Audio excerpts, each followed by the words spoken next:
Good morning students, कैसे हैं आप लोग? आप लोग अपना ध्यान रखिए और स्वस्थ रहिए, क्योंकि स्वस्थ रहना बच्चों बहुत ज़्यादा ज़रूरी है। और अगर आप स्वस्थ नहीं रहेंगे तो आप लोग अच्छे से पढ़ाई नहीं कर पाएंगे। तो बच्चों, उम्मीद करती हूँ कि आप लोग सभी स्वस्थ होंगे। तो बच्चों, आपने देखा था कि हमने जो हमारी प्रीवियस वीडियो में हमारी जो कविता थी वो चल रही थी, ध्वनि, हमारा चैप्टर नंबर 1 चल रहा था। आज हम हमारी जो वीडियो है उसमें हमारी जो कविता है उसको आगे समझेंगे, आगे पढ़ेंगे। लेकिन बच्चों, उससे पहले हम कुछ जो शब्द अर्थ हैं उनको समझेंगे। वैसे तो बच्चों आप ये देख रहे होंगे कि मैम हमने तो ये जो शब्द अर्थ है उनको समझ लिया था, लेकिन फिर भी हम ये एक बार ये शब्द अर्थ को वापिस समझते हैं ताकि जिस बच्चे ने इनको नहीं समझा होगा वो दोबारा इनको अच्छे से समझ सकता है। ठीक है बच्चों?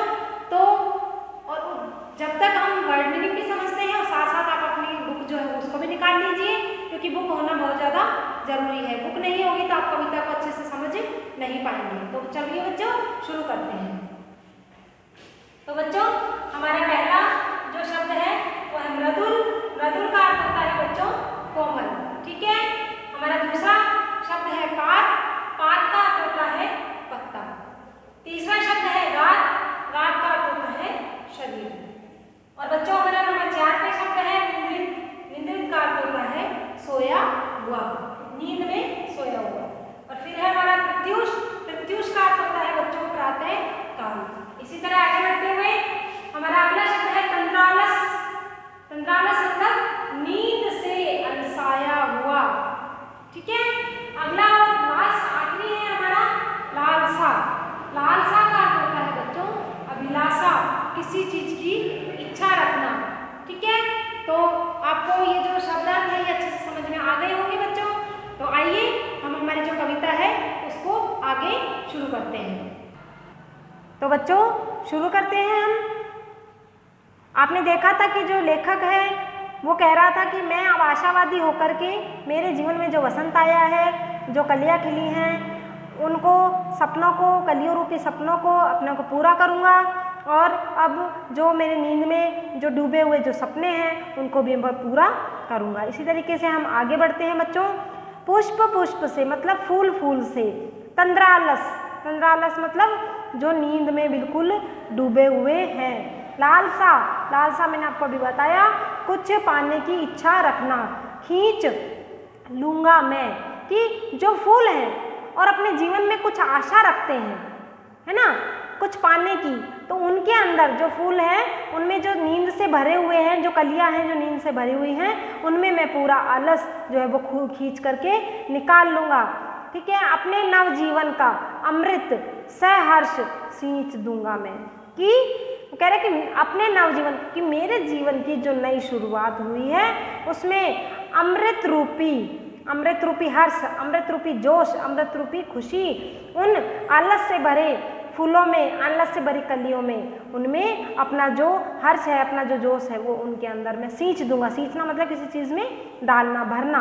ठीक है? हम पौधों को सींचते हैं ना पानी से, ऐसे। तो कह रहा है कि मैं कलियों से फूलों को, जो फूल है उनमें से आलस को खींच लूँगा और अपने नए जीवन का उत्साह, हर्ष उनके अंदर मैं भर दूंगा। और अपने जीवन के जो सपने हैं उनको मैं पूरा कर दूंगा। और जो पुष्प यदि सोए हुए हैं तो उसके आलस्य को छीनकर उनमें आशा रूपी अमृत का संचार कर दूंगा। ठीक है? आगे देखते हैं बच्चों। द्वार दिखा दूंगा फिर उनको, है मेरे वे जहां अनंत, अभी न होगा मेरा अंत। तो बच्चों, जो कवि कह रहा है कि द्वार दिखा दूंगा फिर उनको, है मेरे वे जहां अनंत, ये कह रहा है कि मैं मेरे जीवन के अंदर विकास व प्रगति के जो भी रास्ते हैं उनको खोल दूंगा, अपने जीवन में आगे बढ़ूंगा। और कवि कह रहा है कि उस पुष्पों को राह दिखाऊंगा, आगे जीवन में बढ़ने की राह दिखाऊंगा, ताकि वे भी कवि के समान, जो लेखक जो चाहता है उसके समान ही उनका जीवन महक उठे। मतलब कि फूलों का भी जीवन लेखक के साथ साथ महक उठे।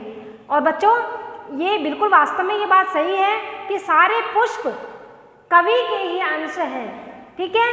क्योंकि जो कवि है वो उन्हें रचनात्मक कार्य, जो नए कार्य करने की प्रेरणा दे रहा है। और बच्चों इसमें जो कवि है वो हमें कितनी अच्छी शिक्षा दे रहा है कि कवि के जीवन में वसंत का आगमन हो चुका है और वह अभी जो है अपने जीवन का अंत जो है वो नहीं होने देना चाहता। और जो बच्चों जो कवि है वो हमें भी और नवयुवकों को भी यही शिक्षा दे रहा है कि आशावादी बनो और अपने आपके जो जीवन में अधूरे जो सपने हैं जिनको आपने निराशाओं के कारण दबा के रखा है उनको आप पूरा करो और नींद से जागो, मतलब कि आलस छोड़ दो, सब निराशावादी आशाओं उनको छोड़ दो और जीवन में आगे बढ़ो।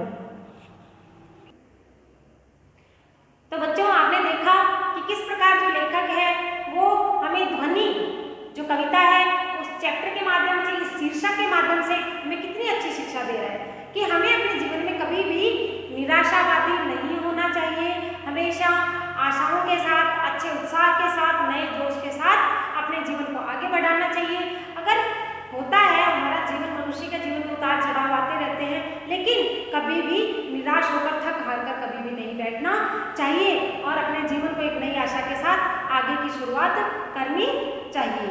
तो बच्चों उम्मीद करती हूँ आपको ये जो कविता है, जो चैप्टर है, शीर्षक आपको अच्छे से समझ में आया होगा।